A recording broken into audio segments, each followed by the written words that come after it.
இந்த குழந்தைங்க நல்லா படிக்கணும், இந்த குழந்தைங்க நல்ல வேலையில் அமரணும். ஏன்னா ஏதோ பையன் பாக்குறேன், இந்த பாப்பாங்க எல்லாம் பாக்குறேன், இவங்க எல்லாம் நல்ல பாதுகாப்பான ஒரு வாழ்க்கை. தமிழ்நாட்டுல பெண்களுக்கு பாதுகாப்பு இருக்கா?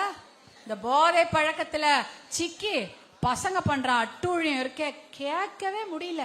3-4 பேர் போதை பழக்கத்துக்கு அடிமையாகி தனியா ஒரு பொண்ணு போனா போதும், போட்டு வம்பு இழுத்து அதை தனியா தூக்கிட்டு போய் அந்த பொண்ணை கற்பழிச்சு கொன்னு கூட போட்டுறாங்க. அது மாதிரி எத்தனையோ நிகழ்வுகள்.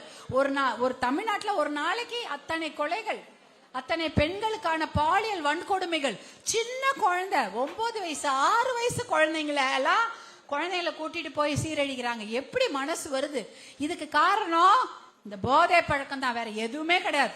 அவன் ஒழுங்கா இருந்தா அதெல்லாம் செய்வானா? பயப்படுவான்ல. ஐயோ இது இந்த மாதிரி பண்ணா போலீஸ் நம்மள கூட்டின்னு போயிடுவாங்க, சட்டத்துல இருந்து தப்பிக்க முடியாது, அரசாங்கம் நம்மளை அந்த தவறு செய்தவர்களை தண்டித்து விடும்ன்ற பயமே கிடையாது. ஏன்னா அந்த போதை பழக்கத்தை போட்டுட்டு அவன் எந்த உலகத்துல இருக்கிறானே தெரியாது. அவன் பள்ளிக்கூடத்துல இருக்கிறானா, தெருவுல இருக்கிறாங்களா, வீட்டுல இருக்காங்களா, இல்ல பொதுவெளியில இருக்கிறாங்களா என்ற எந்த உணர்வுமே, சுய உணர்வே இல்லாம அந்த இளைஞர்கள் அந்த போதை பழக்கத்துக்கு அடிமையாகி போய் 10 பேர் சேர்ந்து ஒரே ஆளை அடிக்கிறாங்க, 4 பேர் சேர்ந்து ஒரே பொண்ணு கற்பழிக்கிறாங்க. இது எல்லாம் என்ன ஒரு அநியாயம்! இதை தடுக்க வேண்டும் என்றால் போதை பழக்கம் தமிழ்நாட்டை விட்டு ஒழிக்கப்பட வேண்டும். அதற்கு அதை கொண்டு செய்யக்கூடிய ஒரே நபர் உங்களுடைய அண்ணன் அன்புமணி தான். அதனால் நீங்க நீங்க என்னுடைய அன்பு தங்கைகள், உங்களெல்லாம் வேண்டுகோள் விடுத்துக்கிறேன். நீங்க இந்த பகுதியில நல்ல முடிவெடுங்க. மருத்துவர் அன்புமணி பின்னால் நீங்கள் எல்லாரும் ஒற்றுமையாக இருக்க வேண்டும் என்று கேட்டுக்கொண்டு, இவ்வளவு நேரம் பொறுமையா இந்த நிகழ்ச்சியில கேட்டீங்க. இதை ஏற்பாடு செய்த அனைத்து மாநில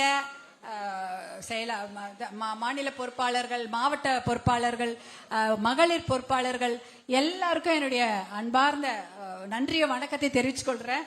ஏன்னா உங்களை ஊர்ல இருந்து நீங்க எல்லாம் வந்திருக்கீங்க, பஸ் தான் வந்திருப்பீங்க. இன்னைக்கு இருந்தாலும் இன்னைக்கு ஒரு ஞாயிற்றுக்கிழமை, வீட்டுல எல்லாம் உங்களுக்கு எவ்வளோ வேலை இருக்கும். இருந்தாலும் பரவாயில்ல, நம்ம அண்ணன் எல்லாம் கூப்பிட்டாங்க, நம்ம அக்கா எல்லாம் கூப்பிட்டாங்க, நம்ம அக்கா பேசுறாங்க, அக்காவை பார்த்துட்டு வருவோம் ஆசையா வந்தீங்க. நானும் உங்களை பார்க்கதான் ஆசையா வந்தேன். காலையிலேயே 5 மணிக்கெல்லாம் வண்டியில ஏறி உட்காந்துட்டு உங்களை பார்க்கதான் வந்தேன். வழி முழுக்க உங்களை எல்லாம் பார்த்து கொண்டு உங்களோட சிரிப்பை எல்லாம் பார்த்து சந்தோஷமா வந்தேன். உங்களுடைய அன்பை சந்தோஷமா வாங்கிட்டு வந்தேன். அதே அன்பை தான் உங்களுக்கு நான் திருப்பி கொடுக்கணும்னு நினைக்கிறேன், வேற எதுவுமே கிடையாது. அன்புமணி என்ற அந்த அன்பை தான் உங்ககிட்ட கொடுத்துருக்குறோம். அதனால நீங்க எல்லாம் ஒற்றுமையாக இருக்க வேண்டும், உங்களுடைய அண்ணன் அன்புமணி பின்னால் இருக்க வேண்டும் என்று கேட்டுக்கொண்டு, எனக்கு உங்களெல்லாம் பார்த்ததில் மிகுந்த மகிழ்ச்சி, ரொம்ப சந்தோஷம். இதுக்கு மேல சொல்றதுக்கு வார்த்தைகளே இல்லை. அதனால நீங்க எல்லாம் பத்திரமா வண்டியெல்லாம் இருக்கும்.